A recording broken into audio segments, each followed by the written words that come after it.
Leader from Norfolk has admitted 5 counts of sexual activity with a child.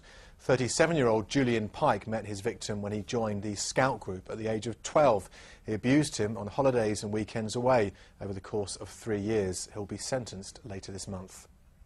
Air accident investigators have recovered the wreckage of a plane which crashed in Cambridgeshire, killing the pilot. The pilot died when his aircraft crashed into the River Nene at Coates near Whittlesea yesterday. For many years, people who live along the coast of Norfolk have been battling to save their homes from coastal erosion. Now they say there's a glimmer of hope, with plans for local councils to buy up homes threatened by the sea. Diana Wrightson bought this house in Haysborough in the early 80s. She turned it into a popular B&B, a nest egg for her retirement. But as every wave brings it closer to the cliff edge, her investment began to crumble. Now she's cautiously optimistic. The proposals are splendid. I mean, I should be over the moon, but it's still got to become government policy. And until it becomes government policy, I don't think any of us can really get excited. Under the Environment Agency plans, the government will give local councils money to buy up at-risk homes, many for their original market value. Some would then be demolished, others leased back until the owners had to move. I think we're talking probably about 100 homes.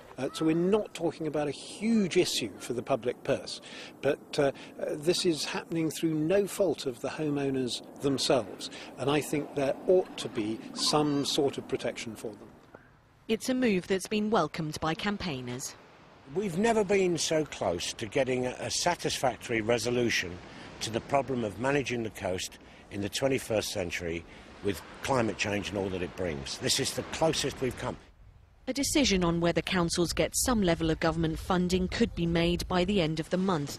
Diana Wrightson believes it could save her from financial ruin. Louise Holmes, BBC Look East, Haysborough. Police are looking for 3 men after a high-speed chase through Ipswich. They followed a white van after reports of suspicious activity near Ipswich Hospital on Saturday night. Well, officers called off the chase as they reached speeds of 60 miles an hour. The van crashed into railings and the 3 men were seen running off.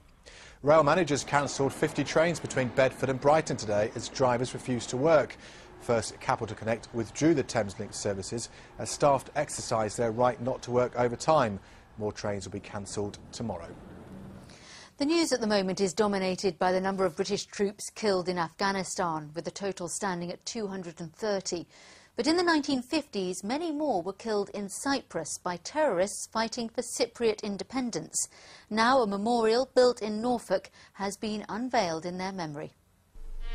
This was Remembrance Day at the British Military Cemetery at Kyrenia on Cyprus.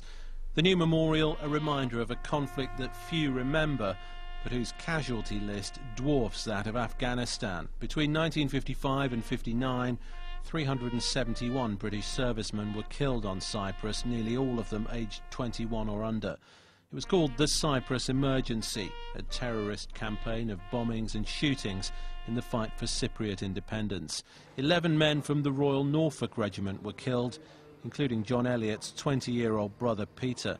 Now John wants recognition for his contribution. Unfortunately, he was killed, as many other soldiers were, by friendly fire. Not as they are today, they don't bring them home. They had to be buried in Cyprus, and unfortunately we weren't able to go to the funeral, but we got all the information from the Ministry of Defence. The memorial was made by H.L. Perfit at Diss in Norfolk. It cost £200,000, met entirely from public donations.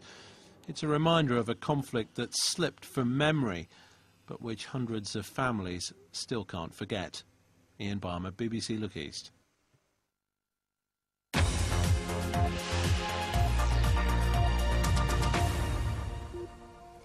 One of the leading figures in the region's holiday industry has died at the age of 82. Jimmy Hoseasons took over his father's small boat hire business nearly 60 years ago and transformed it into a company that caters for 1 million holidaymakers every year. Well, Hoseasons Holidays now has an annual turnover of £120 million, but Jimmy's creation still has the feel of a family company. It really is a healthier holiday. Better than being stuffed up in the office, I can tell you. It's a Viking name. The family roots in the Shetlands. But it was from East Anglia that Hoseasons grew into a highly successful holiday brand. Jimmy Hoseasons' father, Wally, the local harbour master, had begun hiring out boats at Alton Broad in 1944. His son, a civil engineer, took over in 1950, and for almost half a century, television advertising was one of the weapons he used to fuel a rapid expansion. Now is the time to send us a line for your Hoseasons boating brochure. Jim was an absolute figurehead for the UK tourism industry. He pioneered computerised reservations, direct telephone bookings, brochure requests, and right at the end of his time here, he was pioneering our web presence. So he was a tremendous industry personality and a driving force behind where we are today. The company, sold off in a £22 million management buyout in 1999, employs 250 staff at its base in Lowestoft. Jonathan Bryant joined the company 35 years ago. When I first started, you felt that you were joining almost like a family, be it parks, boats, cottages, you know, so many people owe him a lot, and the respect he has with the staff as well as the principals that he's worked for is still evident today, you know, and I think always will be. He was a man who would come in on a Saturday, sweep the doorstep, pick up the litter, weed the plants at the front of the building. He was so proud of this company and the people who work for it, and always a very, very true gentleman. At his official retirement party 10 years ago, he vowed to spend more time on his other great passion, flying. In the company in which he took so much pride, he leaves behind a huge well of affection and respect. Kim Riley, BBC Look East. Jimmy Hoseasons, and I have to say, I was lucky enough to know Jimmy quite well, and he really was the loveliest of men. We'll miss him. Sounds like an amazing guy. Now, in football, Ipswich and Peterborough have swapped places at the foot of the Championship. Ipswich drew while Posh lost again on Saturday to go bottom. Well, meanwhile, 9 of the region's teams are still in this year's FA Cup. The pick of the second-round ties sees non-league Kettering take on the once mighty Leeds United. A step into the unknown for Norwich, their fans, in fact half the country. Any fears of an upset all but gone after 15 minutes. Grant Holt, textbook header, 1-0. The second from Chris Martin soon followed, and the goals kept coming. Oh, the free header for Holt! Not the man to leave unmarked. He enjoyed his celebration. 3 up at the break, a touch of class from Houlihan for the fourth, before Martin cleaned up. His second straightforward, third clever. It's Martin, it's 6! Fourth, too easy. Towards Martin again, he's got another! Professionally done. Their reward, a long trek north to either Carlisle or Morecambe. Saturday's match winner did lose his shirt, but walked home with the match ball. Never scored 4 before. I might have done in youth team football or possibly academy football, but never at senior level. Colchester also cruised through, Simon Hackney scoring the pick of 4 goals at Bromley to set up a trip to Hereford. Mixed day for Southend, administration avoided but a swift exit. Gillingham scored 3, the last from former shrimper Mark Bentley.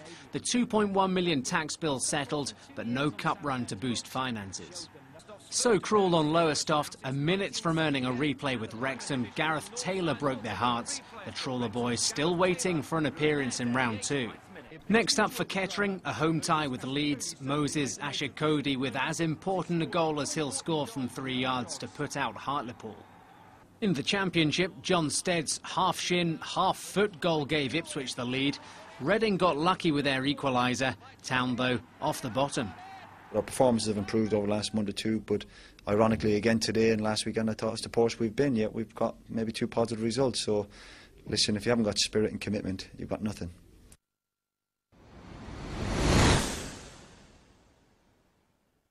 Not away from Wembley, but